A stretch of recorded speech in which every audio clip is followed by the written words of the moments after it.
All right, so we are gonna do a room tour. We stayed at the Rio Hotel and Resorts in Montego Bay, Jamaica. I had a garden view room with a king size bed. So this is it when you first walk in. The bed was huge.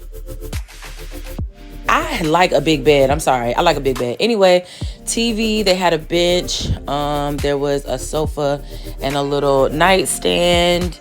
And then, of course, we have the bathroom. I don't think my bathroom was any different than anyone else's if it was like a single or double bed. This was the shower. The shower was really nice. I'm a shower girl as well. Then they had the little closet. They had robes. Also in the closet, of course, there was extra storage. And then they had a safe, of course, if you needed that, and an iron. Didn't use the safe at all. Hangers were already in the room.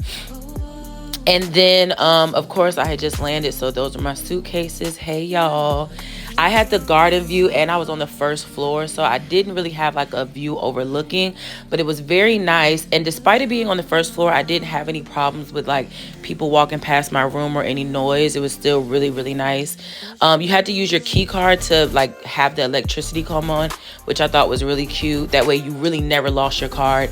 A fully stocked bar and fridge. It was like, I don't know what these drinks are. I know Red Stripe, but they had waters. The refrigerator could be refilled every day if you wanted, but they came every 2 days to restock it automatically. I really had them just restock a lot of water and Sprite, but that was it.